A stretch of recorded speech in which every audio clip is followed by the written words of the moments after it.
Boker Tov Rabotai, Parashat Lech Lecha. Parashat Lech Lecha, ce pile-poule est parrainé par notre ami David Krief, à l'honneur des 4 ans de son mariage, Mazal Tov, et pour la tzlacha du chinour de ses enfants. On leur souhaite toutes les brachot. Deuxième parrainage sur cette paracha, c'est Menachem Alexanian aussi, pour la santé de sa maman et ses enfants, et la tzlacha de ce qu'il fait maintenant, que je brûle une grande tzlacha, Amen ve Amen. Je demande, Rabotai, je ne l'ai pas demandé, ça fait quelques semaines et ça ne bouge pas, il faut s'abonner. On a besoin d'arriver à 1000 abonnements pour pouvoir faire certains fonctionnements que je n'ai pas trop bien compris sur YouTube. On a besoin d'arriver à 1000. Vakasha, prenez même pas une seconde et appuyez sur abonnement. T'as Solitova. Parashat Lech Lecha, Rabotai, le shiur cette semaine, c'est sur un Pérec. Et je pense que j'exagère pas si je dis que c'est un des parakim les plus importants de l'histoire du peuple juif. Pérec Yudzaïn de Sefer Bereshit dans Parashat Lech Lecha. Un Pérec incroyablement important, vous allez voir tout de suite pourquoi. Jusqu'à maintenant, l'histoire d'Abraham, Lech Lecha, Me'artzecha, Me'atecha, on va revenir à ça après. La Haaretz Asher Hareka, Lot, l'histoire de Lot, lisez la paracha. Et ensuite, il y a Brit Ben Abetarim, la fameuse alliance où Dieu va faire une alliance avec Abraham, va lui annoncer qu'il aura vraiment un fils physiquement. Il ne dit pas que c'est Yitzhak, mais évidemment c'est Yitzhak. Et il va hériter Eretz Israël, ça c'est Brit Ben Abetarim.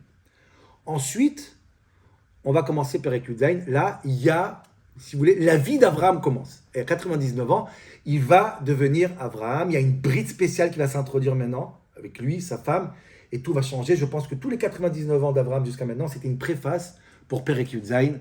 Voilà ce qui va se passer. Lisez Perek Yudzaïn à la maison, avec Rashi, une fois, 2 fois, et ensuite essayez de comprendre ce qu'on va essayer de dire maintenant. Vayehi Abraham ben Tishim v'teisha shana. Vayera Hashem el Avraham, vayomer elav ani el Shaddai yitalech lefanai v'yetamim. Kadosh Baruch Hu dit à Avraham Avinu, je suis quel Shakai, j'ouvre une parenthèse. Bémet, j'ouvre cette parenthèse. Elle est importante, je pense qu'elle aurait pu bien nous amener pour le shiur, mais je ne veux pas m'éparpiller plus que ça. Dieu, il se présente en tant que quel Shaddai, Shin Dalet Yud. C'est un nom que Dieu il dit à Moshe dans Shemot, c'est avec ce nom-là que je vais parler avec tes ancêtres, donc c'est là que ça se passe. Et ce qui est bizarre dans ce nom Shin Dalet Yud, c'est qu'on ne sait pas ce que ça veut dire. Autant tous les noms de Dieu, ils ont une définition claire. Shin Dalet Yud, il y a plein d'avis. Et Rambam dans Moreh Nevuchim, et Ramban, et Ben Ezra, Rashi, Midrash. On ne sait pas ce que c'est. Ça reste flou, c'est très bizarre. Très très bizarre. Moi, on va prendre Ibn Ezra, parce qu'il est le plus karov à la pshat. Comme ça, il dit Ramban. Ramban, il dit que Ben Ezra, c'est le meilleur pshat sur ça. Facile, Shin Dalet Yud, c'est le mot Shaddai Shoded. Shoded, ça veut dire un cambrioleur. Il va kidnapper, il va s'approprier quelque chose qui n'est pas à lui. Dieu va kidnapper la nature, il va la briser pour donner un enfant à une femme de 90 ans. Ok, donc c'est mamash le pshat, je referme la parenthèse. Je mettrai sur le groupe Bezrat Hashem les différents mefarshim, Blinader. Et ensuite, suite à ça, Dieu il dit Ve'etnena briti beini ou beinecha. Dieu il fait une alliance. Rabotai, il y a une alliance maintenant, une nouvelle alliance, pas stam une alliance. C'est une alliance qui va faire en sorte qu'Abraham va changer complètement de statut.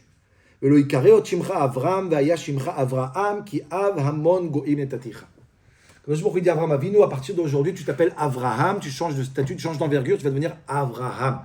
Pas un père de famille Avraham, mais le père de l'humanité. Av, Hamon, Goïm, grâce à cette Brit Mila. Donc tu auras un enfant et qui va hériter Eretz Israël, etc. grâce à cette Brit Mila que tu vas faire à toi et à tous tes enfants garçons, la Brit Mila. Très bien. Les choses sont claires. Ça, c'est la bride de Perek Yudzaïn. Pas seulement que ça a une influence sur Avraham, mais ça a une influence, et c'est plus important, sur sa femme.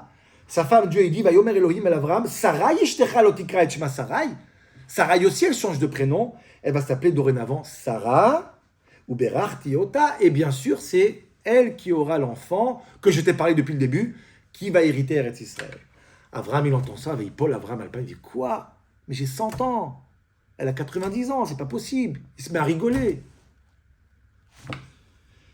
Et il dit à Kadosh Baruch Hu, mais j'ai déjà Ishmaël, pas besoin de faire ce miracle, j'ai déjà Ishmaël. Et Dieu dit non.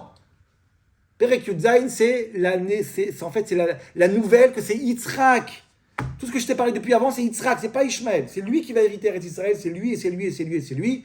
Grâce à la brite, changement de prénom, voilà, Perek Yudzaïn, c'est la création du peuple juif, par Yitzhak évidemment. On va exclure Ishmaël pour tomber sur Yitzhak.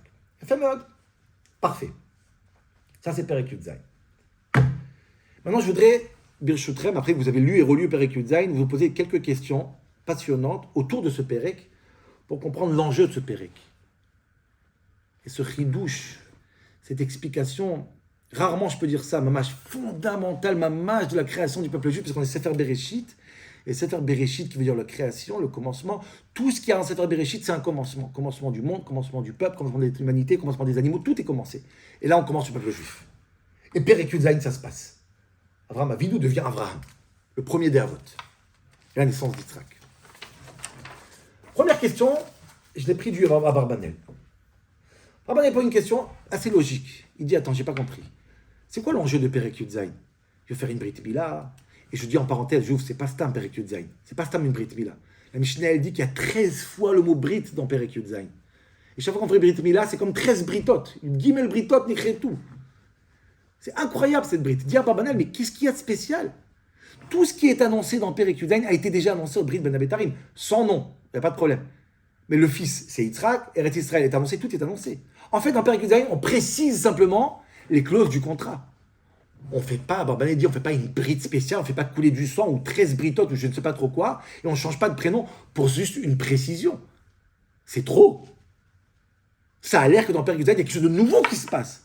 Mais quand on lit, c'est simplement, on précise ce qui a été déjà été dit dans Brit Ben Abetarim, et même chez Lot. Donc, c'est quoi l'enjeu de Perek? Qu'est-ce qu'il y a de nouveau dans Perek? Pourquoi tout ce balagan dans Perek Yud Zayin? Lama. Ça, c'est la première question d'abord. Ça, c'est la première question. Deuxième question que je voudrais voir avec vous, intéressante, c'est qu'Avraham se met à rire. Pourquoi? Parce qu'à 100 ans, on ne fait pas un enfant. Ok, alors quel âge on fait? Rachi nous donne le secret. Rachi dit, depuis Noach, tous les parents font des enfants à Samer Oain Shana, 60-70 ans maximum. À part Noach lui-même. Ok. Donc ça, c'est 100 ans, 90 ans, c'est trop, c'est marrant. Ok. Mais je vous pose une petite question. Juste le dernier passouk du Pérec précédent. Regardez bien. Qui est né, Ishmaël, à quel âge? Dit le passouk, Avraham a 86 ans. Oups, pourquoi personne rigole? On a dépassé les termes, on a dépassé 70, de 15 ans. Pourquoi personne rigole? Pourquoi que maintenant tout le monde rigole? Bizarre. Manienne.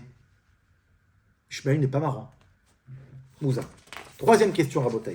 Je me demande pourquoi une partie ne la pose pas, celle-là, elle est incroyable. Dieu dit, tu changes d'envergure. À partir de Perek Yud Zayin, tu veux dire Avhamon Goïm, le père de l'humanité. Mais attends, Ribono Shel Olam, c'est presque marrant. S'il y a un moment dans le Tanakh où Avraham Avinu passe d'un statut d'universel à un statut sectaire, entre guillemets, c'est Perek Yud Zayin. Qu'est-ce qui se passe dans Perek Yud Zayin? Il fait une Brit Mila, donc il devient juif, et on lui annonce que son vrai fils, c'est Yitzhak et pas Ishmaël. Donc à ce moment-là, tu te restreins, mamash, au peuple juif. Tu deviens juif, orthodoxe, pratiquement Lubavitch. Dans Perek Yud Zayin. C'est pas maintenant qu'il devient Avamon Goïm, c'est la semaine dernière, c'est les prakim précédents qui devient dans Brit Ben Abetarim, ou d'autres, la guerre de Lot, la guerre des 5 rois. C'est là que tu es universel. Là, tu es vraiment sectaire. C'est là que tu deviens Avamon Goïm. Pele Plaim. Pele Plaim. Ma Koresham dans Perek Yud Zayin. Quatrième question, Rabotaï. La question brillante, qu'on s'arrache les cheveux qui nous restent pour savoir pourquoi on n'a pas eu cette question tout seul. Et ça peut être que de Rav Shimshon Raphaël Hirsch. Le Rav Hirsch pose cette question incroyable. Regardez le changement de nom, comment ça se passe chez Avraham et Sarah. C'est incroyable. Mais pourquoi on ne remarque pas tout seul? Pourquoi on ne sait pas lire en hébreu? Dieu dit à Avraham, dorénavant tu changes de nom. Vaya Shimcha Avraham. Tu étais Avraham, tu deviens Avraham. Shkoyach. Mazal Tov. On fait ça dans la Brite, on met un nom. Mais chez Sarah, comment ça se passe? Dieu dit Lotikra et Shema Sarai. Dieu dit à Avraham, arrête de l'appeler. Pas à tout le monde, que Avraham. Que Avraham, arrête de l'appeler Sarai. Pourquoi? Pas parce qu'elle va changer de nom. Qui Sarah Shema? Parce que ça a toujours été son nom. Arrête de l'appeler Sarai, elle s'appelle Sarah. Vous comprenez la nature de ce qui se passe ici? C'est pas, bon, on change de nom. Non, arrête de l'appeler, son nom c'est Sarah. Donc Sarah a toujours été Sarah? D'accord, Richard. La Torah l'a appelée Sarai, non? Mais non, mais vite. Qu'est-ce qui se passe? J'ouvre une parenthèse, une parenthèse, je pense, importante. Sarah s'appelle Sarah. Sarah, ça veut dire ministre, roi, mamash. Vous savez, nous, on s'appelle Bnei Israël. Nous sommes les enfants de Yaakov qui a écrit le nom Israël. Pourquoi Israël? Qui sarita, imelokim, imanashim, parce que Yaakov est devenu le sarita, le sar. Est-ce que Yaakov, c'est pas le Sarah bis? Est-ce que le premier qui était Sari, Israël, c'est Sarah? Yaakov, c'est une copie de Sarah, en vérité. Le premier qui sarita, c'est Sarah. Nous ne sommes pas les enfants de Sarah, plutôt les enfants de Yaakov. Ou est-ce que Sarah est trop tôt Yaakov? Non, il y a.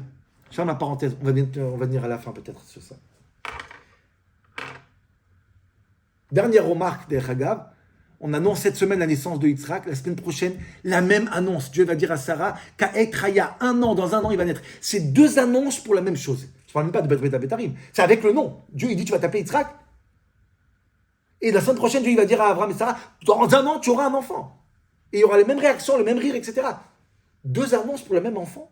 Je ne sais pas si quelqu'un d'autre a reçu ça. Très bizarre. Ma Koresha. Qu'est-ce qui se passe dans ce Péricule Zayn? Qu'est-ce qui se passe dans ce Péricule Zayn?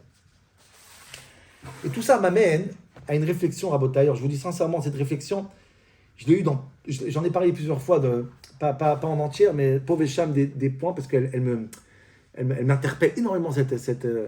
Et Rav Soloveitchik, grâce à lui, dans son livre Amudo Shel Olam, qui est un livre avec un mamar qui s'appelle Arami Oved, il met des mots, il est Goël, il met des mots Soloveitchiki à cette pensée que j'arrivais pas à mettre des mots qui étaient incroyables, qui étaient presque ironiques. Et Rav Soloveitchik, il met des définitions, un vrai Soloveitchik, des définitions. Et moi, ça me répond même des halachot, c'est clair, c'est carré, et c'est évident. Ça, c'est la définition soloveitchikaïte, carrée, intellectuelle et réelle du peuple juif. Bereshit, Yitzhak, Avraham, Sarah. Qu'est-ce qui se passe ici? C'est quoi? Comment on devient juif? Comment on devient Bnei Avraham? Qu'est-ce qui se passe? Péricule Zayn. Et je vais ramener l'idée, et grâce à ça, je vais peut-être répondre à toutes les questions qu'on a posées. Et je commence par les mots de Rav Soloveitchik. Je commence par les mots, après je vais donner mes mots à moi, comment expliquer cette idée. Et vous allez voir, on est tous comme ça. Je vais vous ramener une petite anecdote aussi, parce que c'est vraiment, Baruch Hashem, on est tous comme ça. C'est ça le peuple juif, sans qu'on se rende compte. Mais on fait, mais c'est ça, évidemment que c'est ça. Dis le Rav comme ça. Je vous donne quelques phrases. Je mettrai tout l'article, tout le mamar du Rav sur le groupe Ezrat Hashem. Dis le Rav Soloveitchik, tout commence par deux mots. La définition du peuple juif, c'est l'ech lecha. C'est quoi l'ech lecha? Va-t'en. Dis le Rav comme ça. L'ech lecha הכוונה מעשה של הערכה עצמית מחודשת, ביקורת המערערת על כל המושגים המוכרים. Dieu dit à Abraham Avinu, l'ech lecha, déménage, va-t'en de tes parents, de tes enfants, toute ton enfance, tout ton passé, tout ce qui a forgé ta personnalité, tous tes repères, tu pars. C'est quoi partir? C'est bikoret, c'est avoir une critique qui arrive à mettre en doute quoi? Tout ton passé, tout ce qui a forgé ta personne. Tous les réflexes, tous les repères, tout ce qui a fait toi ce que tu es. Asviva shedarka nu noladim, kovat et derech hashivotenu. Toute notre enfance, tout ton voisinage, tous les parents, toute la maison, tout le pays qu'on était quand on était enfant, c'est elle qui nous forme. Anu choshvim be'emtsaout musagim asher nifgashu mem ke'eladim. Vous regarderez dans le mamar, il rappelle comment une histoire avec son père, quand Yom Kippour avec son père, comment tout ce qu'il a vécu dans son enfance, en réalité, c'est ça qui restera le Yom Kippour quand il était jeune à la chose de son père. Ça restera le Yom Kippour de son père, même qu'il a connu son père vieux. C'est ça qui a formé le Yom Kippour. Ça, c'est Yom Kippour chez lui. Et l'Ech Lecha, dit le Rav, c'est couper avec ça. C'est quoi couper avec ça? Déménager. Prendre sa maison de ce passé-là et déménager la maison ailleurs. Je vais vous dire, elle va où cette maison? Mais d'abord, être capable de couper. L'ech lecha de ça. Arrête ces réflexes. Et pas seulement les réflexes passés, dit le Rav, incroyable. Le Midrash dit qu'il y a un deuxième l'ech lecha, la semaine prochaine. L'ech lecha de Akedat Yitzhak. Va aller où Sham Léola. Donc si cette semaine l'ech lecha de ton passé, la semaine prochaine l'ech lecha quoi de ton futur? Coupe. Égorge ton fils.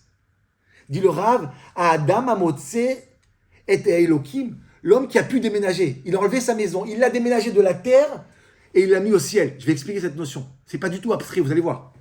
Ou Chassar Bait, on est SDF. On n'a pas de maison sur terre, nous, un juif n'a pas de maison ici. Tout ce qu'il y a autour, t'as coupé, t'es l'erlecha, t'es parti. T'es Chassar Orim, Chassar Tzetzaïm. T'as ni des parents ni des enfants. Dit le Rav, pas biologiquement parlant, évidemment. Spirituellement parlant. Amamin she'etzlo habayit ze Elokim. Celui qui l'a déménagé, il a mis sa maison là-haut, chez Dieu. Velo amukar ve'amuvan. Et ta maison, tu te sens bien, c'est pas où tu étais né et où tu vas dans ce monde-là. Nigzar alav le'echasef le'dibrei vuz valag.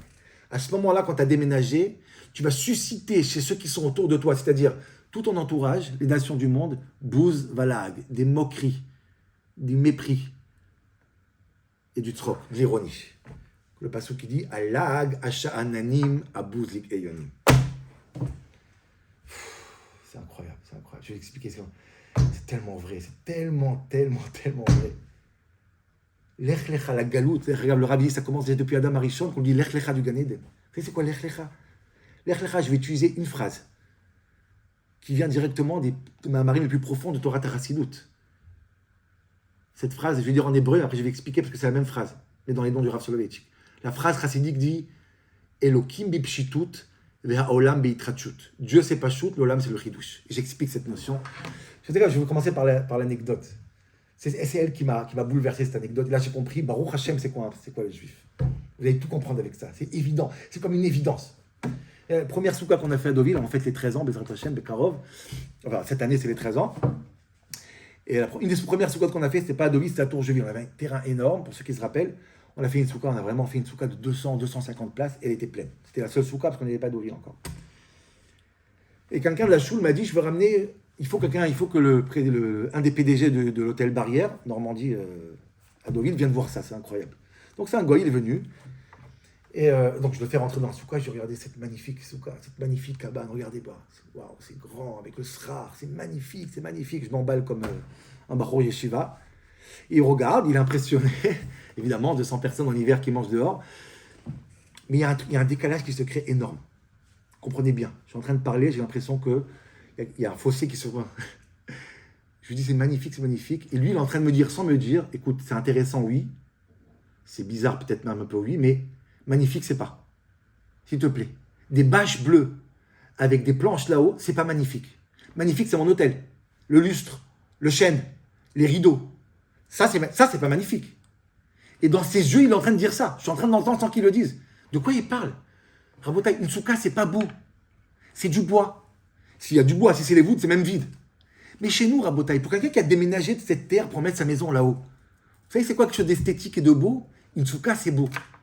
Oui, c'est des bâches bleues, c'est des fers, mais c'est une belle soukha. Chez nous, l'esthétique, c'est ça. Chez nous, la nature, la science, la beauté, c'est là-haut que ça se passe. Plus que ça, chez nous, une matzah, c'est bon. Ça me rend fou, ça. Cette année, la matzah était très bonne. Rabotai, une matzah ne peut pas être bonne. C'est de la farine et de l'eau. C'est immangeable. Même les animaux n'aiment pas ça. Mais chez nous, la matzah était bonne cette année. Pourquoi? Ça, c'est bon chez nous. Ça reflète, c'est normal. Le bouquet de loulav et etrog, c'est un magnifique bouquet. C'est impossible, Rabotai. C'est moche, ça n'a aucune forme. Le loulav, c'est très moche. Mais chez nous, regarde-moi ce magnifique etrog. Non, Rabotai, c'est pas beau un etrog. C'est pas beau, c'est pas beau. Mais chez nous, c'est beau. On vit avec ça. Chez nous, des crustacés, c'est dégoûtant. Chez nous, une dafina ou un tchon qui est sur la plata à 25 heures, c'est très bon. Ça n'a aucun sens. Un gefilte fish ne peut pas être bon. Et l'enfant qui a lu magnifiquement le bar mitzvah, non, c'est pas beau, il n'a pas une belle voix, je suis désolé, mais c'est tellement beau parce que c'est le bar mitzvah. Autrement dit, ce que j'essaie de vous dire, avec ces caricatures, mais c'est tellement vrai. Chez nous, une tfila qui n'a pas de taranoun, c'est la tfila était courte. Non, elle n'était pas courte. Le gars, il sort de la maison, il va au boulot direct, t'es parti, t'as mis des tfilines, c'est pas court. Non, attends, il n'y a pas eu taranoun, c'est magnifique. Notre monde à nous, notre maison, elle a déménagé. Chez nous, notre vie, notre esthétique, notre bonheur, il est quoi? Il est spirituel. C'est clair, c'est pas shoot, c'est comme ça qu'on vit, nous. Et ça crée le la'ag ha'ananim, ça crée la moquerie dans le sens, le bizarreté. On est bizarre vis-à-vis des nations. Un juif, c'est quelqu'un que le goy le regarde et il est tzorek. Il dit, mince, il est bizarre celui-là. La soukha ne peut pas être belle. De quoi il parle? Ça, c'est le juif. Dit le Rav Soloveitchik, on dit dans la tefila tous les jours, chacun il a des mekalelai, des gens qui nous maudissent. C'est quoi? Pas des gens qui nous maudissent. C'est des gens qui nous prennent pour des fous. Pourquoi? Parce que chez nous, une fila courte, c'est une fila sans tachanoun. Chez nous, un etrog, il est beau. Et une matzah, elle est bonne. Et on dit à Kadosh Baruch Hu, c'est pas grave, j'assume. Rabotai, c'est tellement vrai. Ça répond à une question que j'ai des années. Premier séif dans Shulchan Arour, regardez, c'est tellement beau. Le premier séif dans Shulchan Arour, il faut se réveiller le matin, etc. Dis le Shulchan Arour, et ne t'inquiète pas de ceux qui se moquent de toi. Mais je te pose la question, mais pourquoi tu commences par ça? Pourquoi on ne se moque pas de nous? La halakha, elle n'est pas bizarre. Il y a des halakhot bizarres. Je prends les bassar bechalav, nida, tout ça. Tu peux dire, fais nida, va au mikvé, et t'inquiète pas qu'on se moque de toi. Mais pas ici. Mais en vérité, Rabotai, l'histoire, elle est là. Le premier séif dans Shulchan Arour, c'est pas ne t'inquiète pas qu'on se moque de toi. C'est que si on se moque pas de toi, tu ne fais pas le Shulchan Arour. Un Shulchan Arour, c'est quelqu'un qui fait de toi qu'on se moque, qu'on ne te comprend pas. L'antisémitisme, c'est pas dire qu'on nous déteste. L'antisémitisme, en vérité, c'est quoi, dit le Rav Soloveitchik? C'est le monde qui est interpellé par la bizarreté, par l'évidence d'un juif. Ça peut être que dans la Torah. Quelqu'un qui a fait l'air, il a déménagé, il est parti en galoute, il s'est installé là-haut. Alors une soukha, elle est belle. Quand la chômée, il tzrakli. Abraham et Sarah, ils ont un enfant. Rabotai, écoutez bien maintenant, on va comprendre toutes les questions. Dieu, dans Perek Yudzaïn, il fait une brit mila, 13 britotes. On coupe avec la nature. Shoded, dit le Ben Ezra. Dieu, il est Shoded, Marot Ateva. Qu'est-ce qu'il fait? Il prend un père, il prend une mère à 100 ans. Il n'y a aucune chance naturelle qu'il y ait des enfants. Et l'enfant, il vient quoi? Il suscite quoi, l'enfant? Dès que l'enfant est né, il sera, tout le monde rigole. C'est le seul enfant que, pas seulement que le père est en question, on ne sait pas c'est qui le père, ça arrive souvent, hélas, même la mère, elle est remise en question. Sarah doit allaiter son fils pour que tout le monde dise que c'est la mère. Il vient nulle part. Il vient d'une autre planète, tout le monde regarde, mais qui est ce gosse? Kol Hashoma Yitzhak li. Ça, c'est Yitzhak. Ishmaël n'est pas marrant, Rabotai. Ishmaël ne suscite aucune blague, aucun troc. Il est naturel, il fait une brite à 13 ans dans le rationnel. Nous, on fait une brite à 8 jours, Dechaga. Il n'y a rien de rationnel. On appartient à un peuple que quand on nous regarde, on rigole.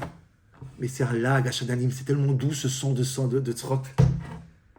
Et Sarah, elle a compris ça beaucoup avant Abraham. Abraham, il essaye d'avoir un héritier. Mais qui va être mon héritier? Ishmaël, Lot. Dieu dit non, ton héritier c'est quelqu'un. Et Dieu lui dit à ça, Abraham. Et il va s'appeler Yitzhak. Le seul qui peut être ton héritier, c'est quelqu'un qui suscite le troc. Et pour ça, il faut faire la brite. Yud Gimel Britot, la Malbi midi. Même la brite, elle prend le membre géniteur et elle l'affaiblit encore pour que l'enfant soit vraiment un troc. Mais Sarah, Rabotai, Sarah, elle le sait déjà. Si Abraham seulement il écoute Sarah, Sarah, elle ne change pas de nom. Sarah, elle a toujours été Sarah. Sarah, elle sait tout seul. Sarah, elle donne le nom tout seul à Yitzhak. Sarah, elle sait c'est quoi un juif. Écoute-la, Abraham. Sarah, elle comprend la première seconde, Rabotai, écoutez bien. Vous savez quand est-ce qu'elle jette Ishmaël de la maison? C'est magnifique, c'est nifla, pas shoot nifla. Quand est-ce que Sarah, elle jette? Quand elle voit que quoi? Quand elle voit qu'Israël, Ishmaël, met Tzarek et Yitzhak la semaine prochaine. Il se moque d'Yitzhak et dit, oh, dehors! Si Ishmaël se moque d'Yitzhak, c'est qu'Yitzhak, c'est la suite, et Ishmaël, il appartient à l'extérieur. Dehors! Vous comprenez pourquoi Perek Yudzaïn, Abraham et Sarah devient universel? Parce que c'est à ce moment-là qu'on interpelle les nations. On n'est plus anodin. On nous regarde. Et on est Aliévosh, Maligim, on est là, Gacha Ananim, on écoute le son de ce tzrok et on sait qu'on est Baruch Hashem, les enfants d'Abraham et Sarah. Ça, c'est la grande Bessora, la grande nouvelle de Perek Yudzaïn, Rabotai. C'est incroyable. C'est ça ce qui se passe dans Perek Yudzaïn. C'est tellement important de le dire, ça.